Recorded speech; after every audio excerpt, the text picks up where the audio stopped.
Hello everyone, welcome to my channel. दोस्तों, मेरे channel में आप लोगों का बहुत बहुत स्वागत है। और दोस्तों, आज मैं आप लोगों से शेयर करूंगी अपने इस कड़ी पत्ते के पौधे के बारे में। आप देख सकते हैं मेरे इस ग्रो बैग में जो ये कड़ी पत्ते का पौधा लगा हुआ है, ये काफ़ी हरा भरा और हेल्दी पौधा है। और दोस्तों, ये कड़ी पत्ते का जो पौधा होता है, ये शरीर के कई रोगों के लिए भी लाभकारी होता है और कई तरह की बीमारियों में भी इसको यूज़ किया जाता है।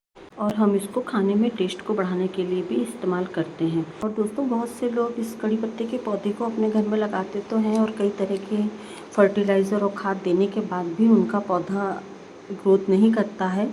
तो दोस्तों, आज हम इसी बारे में बात करेंगे कि आपको अपने कड़ी पत्ते के पौधे की केयर किस तरह करनी है, जिससे आपका पौधा भी घना और हेल्दी पौधा हो जाए। और दोस्तों, मेरा एक कड़ी पत्ते का पौधा यहाँ पर इस वाले ग्रो बैग में भी लगा हुआ है और मैंने इसको बीज से ही ग्रो किया हुआ था। और आप इसको भी देख सकते हैं, ये पौधा भी मेरा काफ़ी हेल्दी और हष्ट पुष्ट पौधा है। और दूसरा पौधा जो है, ये गाड़ी की स्टेपनी में लगा हुआ है। और दूसरा इसमें देखिए, ये मिर्च का पौधा भी लगा हुआ है। ये मैंने कई वीडियो में आप लोगों के साथ शेयर किया हुआ है। और तोरई की बेल भी लगी है। तो आज मैं इसी के बारे में आप लोगों से शेयर करूँगी। और दोस्तों, सबसे पहले तो मैं आपको बता दूं कि मैं ज़्यादा तामझाम नहीं फैलाती हूँ। मेरा तो इजी फंडा होता है, सीजन में एक बार मिट्टी तैयार करने के बाद पूरे सीजन में सिर्फ अलग अलग तरीके फर्टिलाइज़र ही देती हूँ। वो सब भी मैंने आप लोगों के साथ पिछले वीडियो में शेयर किए हुए हैं। लेकिन दोस्तों, आज मैं जो फर्टिलाइज़र आपके साथ शेयर करूँगी वो काफ़ी इफ़ेक्टिव फर्टिलाइज़र है और जो आपकी किचन में ही मौजूद वेस्ट खाद्य पदार्थों से बना हुआ ऐसा फर्टिलाइज़र, जिसको देने से आपका पौधा भी मेरे पौधे की तरह हरा भरा और हेल्दी हो जाएगा। तो दोस्तों, वीडियो को फुल वॉच कीजिएगा। और अगर चैनल पर नए हो तो प्लीज़ चैनल को सब्सक्राइब करके लाइक, कमेंट और शेयर ज़रूर करें। तो चलिए स्टार्ट करते हैं।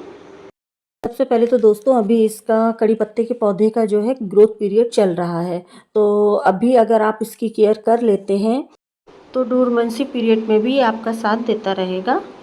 और दोस्तों, इसके डोरमेंसी पीरियड होता है सर्दियों में। और सर्दियों में जब ये पौधा डोरमेंसी में चला जाता है तो इसकी पत्तियां अपने आप ही थोड़ा पीली हो होकर झड़ने लगती हैं और पौधा थोड़ा लैगी टाइप भी हो जाता है। तो इसलिए अगर इस समय आप इसकी केयर करेंगे तो ये पौधा आपका बराबर से साथ देता रहेगा। और फिर जैसे ही फरवरी आती है, फिर इसमें नई नई ग्रोथ आना शुरू हो जाती है। इसके टॉप एरिया में ये फूल आना शुरू हो जाते हैं और फिर रेनी सीजन में इसके फूल पककर फल में कन्वर्ट हो जाते हैं और इन्हीं से नए पौधे तैयार हो जाते हैं। आप देख सकते हैं, ये जो मेरे बीज थे मैंने उनको निकाला तो नहीं, मैंने उसका वीडियो भी आप लोगों से शेयर किया हुआ है। और वही बीज इसमें जो गिर गए और ये नए नए पौधे इसमें इस तरह से काफ़ी निकल आए हैं। तो फ़िलहाल तो मैं अभी इनको लगा छोड़ रही हूँ, किसी को देना है मैं तो उनको दूँगी, तब तक ये बढ़ रहे हैं। और दोस्तों, यदि आपका पौधा सीधा सीधा लंबाई में बढ़ रहा है तो आप इस समय उसकी हार्ड प्रूनिंग भी कर सकते हैं। जिस तरह अभी 1 हफ्ते 10 दिन पहले करीब मैंने अपने पौधे की थी। और आप उसके बाद देख सकते हैं, मैंने आप लोगों को अभी कई बार दिखाया है कि उसमें से किस तरह, जिस जहाँ से मैंने हार्ड प्रूनिंग की थी इसमें, वहाँ से ये किस तरह से नई नई ये ब्रांचेस निकल रही हैं।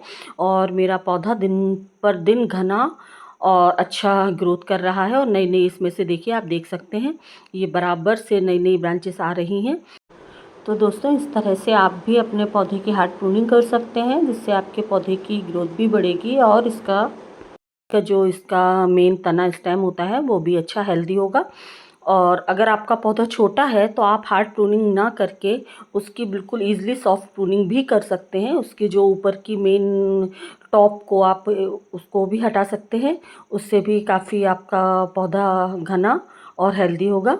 क्योंकि दोस्तों, मुझसे कई लोग बोलते हैं कि मेरा पौधा सीधा लंबाई में बढ़ रहा है और घना नहीं हो रहा है। तो उसका तो बस सीधा साधा यही एक फंडा है कि आपका पौधा यदि ज़्यादा लंबा हो चुका है तो आप उसकी हार्ड प्रूनिंग कर दें। और यदि आपका पौधा छोटा है तो आप इस तरह से उसकी सॉफ्ट प्रूनिंग कर दें। इसके टिप को आप ये जो है इसको कैंची से या हाथ से इस तरह से हटा दें, तो जिससे आपका पौधा ये घना भी होगा और इसकी जो मेन स्टेम नीचे की जो तना है वो भी हेल्दी होगा। तो आपको ये प्रूनिंग तो बहुत ज़रूरी है अपने पौधे को घना और हेल्दी बनाने के लिए। अब दोस्तों, दूसरा इसकी प्रूनिंग करने का जो सही समय होता है वो मैं आपको बताती हूँ। इसका सही समय है, या तो आप अभी रेनी सीजन में इसकी हार्ड प्रूनिंग करें, या फिर ये फरवरी से लेकर अप्रैल मंथ तक आप इसकी हार्ड प्रूनिंग कर सकते हैं। लेकिन दोस्तों ज़्यादा सर्दी पड़ रही हो या फिर ज़्यादा गर्मी में अगर आप इसकी हार्ड प्रूनिंग करते हैं तो कभी कभी पौधे मर भी सकते हैं, इसलिए इस बात का भी आप ध्यान रखें। और दूसरा, यदि अभी आप चाहें तो ये सितंबर मंथ अभी ऐसे ही थोड़ा पानी वानी के उसमें तो जा ही रहा है, तो आप अभी इसकी प्रूनिंग कर सकते हैं जिस तरह से मैंने की हुई है। अब दूसरा दोस्तों, जब भी आपको अपने घर में इस्तेमाल के लिए कड़ी पत्ते की पत्तियां चाहिए होती हैं तो आपको अपने पौधे को इस तरह से ये पत्तियां खींचकर नहीं लेनी है। जैसे कई लोग ये पत्तियां ऐसे खींचने लगते हैं ना नीचे से, तो ऐसे नहीं लेना। वैसे कोशिश हमें ये करना है कि हमें पत्तियां जब भी अपने यूज़ के लिए लेना है तो नीचे साइड से ही लेना है, और दूसरा पत्तियों को इस तरह से खींच कर नहीं लेना है। पूरी उसकी एक स्टेम को हमें डंगाल पूरी ही तोड़नी होगी, जिससे हमारे पौधे पर कोई फ़र्क नहीं पड़ता है। और नीचे से ये पत्तियां हमें इस तरह से लेनी है, ये पूरी एक स्टेम ही हमें लेनी होती है। तो आप ऐसे इसको यूज़ करने के लिए ले सकते हैं। अब दोस्तों बात कर लेते हैं हमें फर्टिलाइज़र, हमें कब कब कौन सा किस तरह का फर्टिलाइज़र इसको देना है। तो सबसे पहले तो दोस्तों, जब भी आप किसी भी तरीके की प्रूनिंग करें, हार्ड प्रूनिंग करें या फिर सॉफ्ट प्रूनिंग करें, हमें इस प्रूनिंग के बाद इसमें फर्टिलाइज़र देना ही है, तभी आपका पौधा भी हरा भरा और घना होगा।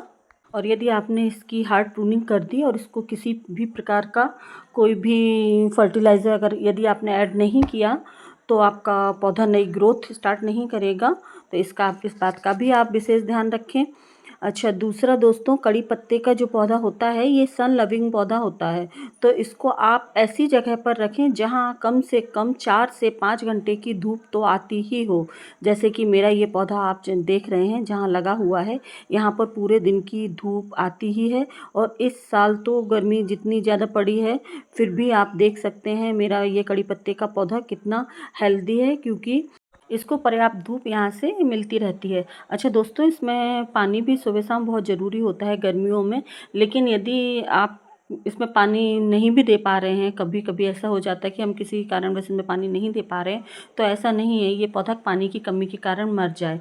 ये इसमें वो भी सहन करने की क्षमता होती है कि हम ज़्यादा पानी इसको नहीं मिल पा रहा है एक आध टाइम, तो ये पौधा फिर भी हरा भरा ही रहता है। लेकिन हाँ, गर्मियों में इसकी मिट्टी को मॉइस्ट ही रखें, सुबह शाम पानी ज़रूर दें, जिससे हमारी पौधे की ग्रोथ में किसी तरह की कोई रुकावट ना आए। अच्छा, अब दोस्तों हम बात कर लेते हैं कि इसको किस किस मौसम में हम ग्रो कर सकते हैं। तो दोस्तों, रेनी सीजन में तो हम इसको बीज से भी ग्रो कर सकते हैं, लेकिन अगर आप इसका पौधा लेकर आ रहे हैं तो आप इसको अभी सितंबर मंथ में इसका पौधा आराम से लगा सकते हैं और ये आराम से ग्रो कर जाएगा।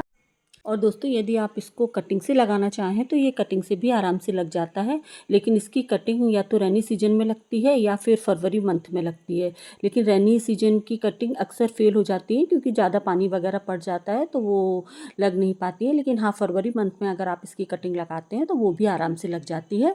तो दोस्तों, आप इसको फरवरी मंथ में लगा सकते हैं। और दोस्तों, इसकी मिट्टी का जो हमें ध्यान रखना है, तो इसकी मिट्टी हमेशा रेतीली ही होना चाहिए। अच्छा दोस्तों, और जब भी हम इसका कोई भी पौधा लगाएं या बीज लगाएं या कटिंग लगाएं, तो उसको आप डायरेक्ट बड़े गमले या ग्रो बैग में ना लगाएं। उसके लिए आप छोटा पॉट ही इस्तेमाल करें, जैसे 6 से 12 इंच तक का। जब आपका पौधा ग्रोथ पकड़ ले तब आप उसको बड़े ग्रो बैग में रिपोर्ट करें। और दोस्तों, इस तरह से ये जो मेरा दूसरा कड़ी पत्ते का पेड़ है, तो मैं इसकी देखिए अभी सॉफ्ट प्रूनिंग कर दे रही हूँ, तो जिससे हमारा ये पेड़ ये वाला भी अच्छा घना हो जाएगा। ऑलरेडी मैं इसकी कर भी चुकी थी, अभी नई नई ग्रोथ आई है, तो वही मैं आप लोगों को दिखा रही हूँ। तो इससे भी हमारा ये वाला पेड़ भी अच्छा घना हो रहा है। अब दोस्तों, बात हम कर लेते हैं इसमें हमें कौन सा फर्टिलाइज़र देना है और कब कब देना है। तो पहले तो दोस्तों, हमें जो फर्टिलाइज़र देना है इसको 15 से 20 दिन के अंतर में कोई भी फर्टिलाइज़र देना है, जो कि मैंने पहले भी आप लोगों से शेयर किए हुए हैं और आज भी मैं आप लोगों को बता रही हूँ। और ये काफ़ी पावरफुल फर्टिलाइज़र होते हैं। तो दोस्तों, अभी बताती हूँ कि हमें अभी इस टाइम पे मैं कौन सा फर्टिलाइज़र दे रही हूँ। तो दोस्तों, दाल चावल तो मोस्टली सभी के घरों में बनाए जाते हैं। तो हमें करना क्या है, इसमें जो दाल चावल का हम पहला पानी लेते हैं, धोन लेते हैं, तो उसको हमें किसी एक बर्तन में अपने पास स्टोर कर लेना है। चाहे वो दाल का पानी हो, कोई भी दाल हो या चावल हो। अब इस पानी को हम स्टोर करने के बाद अब इसमें हम 2 चीज़ें अभी और मिलाएंगे, जो कि हमारे किचन में ही मौजूद हैं और ये वेस्ट हैं। ये हैं दोस्तों प्याज के छिलके और अगर आपके घर पे प्याज नहीं खाई जाती हो तो आप सादा दाल चावल का पानी भी सिर्फ यूज़ कर सकते हैं, लेकिन मैं इसमें प्याज के छिलके भी ऐड कर रही हूँ और इसमें थोड़े से ये लहसुन के छिलके भी डाल रही हूँ। ये हमारा जो फर्टिलाइज़र होगा ये काफ़ी पावरफुल होगा और अब हमें इसमें थोड़ा सादा पानी मिलाकर ओवरनाइट के लिए इसको हमें ढक के रख देना है। और दोस्तों ये जो फर्टिलाइज़र ये काफ़ी ही इफ़ेक्टिव है, इससे कीट पतंगे भी नहीं लगेंगे और हमारी पौधे की ग्रोथ भी अच्छी होगी। अब हम कल मिलते हैं।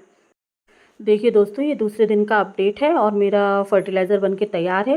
लेकिन उसके पहले मैं कुछ बात और आपको बताना चाहती हूँ। हम जब भी कोई भी फर्टिलाइज़र देते हैं तो उसके पहले हमें अपने ये ग्रो बैग की मिट्टी की गुड़ाई ज़रूर कर लेनी है, जिससे हम जो भी फर्टिलाइज़र दे रहे हैं वो फर्टिलाइज़र इसकी पौधे की जड़ें उसको अच्छे से एब्जॉर्ब कर लें। तो गुड़ाई बहुत ज़रूरी है, आजू बाजू हमें धीमे धीमे गुड़ाई करनी है और हमारे ग्रो बैग में जो भी अननेसेसरी पौधे हैं उनको भी निकाल देना है। लेकिन मेरे तो ये कड़ी पत्ते के ही पौधे लगे हुए हैं, इसलिए मैं इनको नहीं निकाल रही हूँ। लेकिन आपके बैग उसमें ग्रो बैग में जो भी अननेसेसरी ये खरपतवार हो जो भी हो उसको आप ज़रूर निकाल दें, उसके बाद ही फर्टिलाइज़र दें। तो चलिए अब बताते हैं कि हमारा फर्टिलाइज़र किस तरह से बन के तैयार हुआ है। दोस्तों ये रहा हमारा फर्टिलाइज़र, आप देख सकते हैं ये कुछ इस तरह से हुआ है पूरी ओवरनाइट के बाद। और अब हम इसको देना कैसे है, इसको सबसे पहले हमें किसी दूसरे बर्तन में किसी भी छन्नी वगैरह से इसको पूरा छान लेना है। और छानने के बाद दोस्तों इसको बिल्कुल ऐसे नहीं देना है, क्योंकि हमने इसको पूरी रात के लिए रखा हुआ था। तो इसमें आधा जितना हमारा फर्टिलाइज़र उतनी ही मात्रा में हमें इसमें पानी ऐड करना है। तो हम इसमें ये सादा पानी भी ऐड कर ले रहे हैं। अब इसे सिर्फ हमें आप अपने गमले के अकॉर्डिंग दे सकते हैं, लेकिन हमारा ग्रो बैग काफ़ी बड़ा है, लेकिन फिर भी मैं इसको सिर्फ ये अपने कड़ी पत्ते के आजू बाजू में ही दूंगी। तो ये इसके इतने बड़े पौधे के लिए मेरा इतना फर्टिलाइज़र सफिशिएंट है। तो बस इस तरह से हम अपनी ये कड़ी पत्ते के पौधे की केयर कर सकते हैं दोस्तों।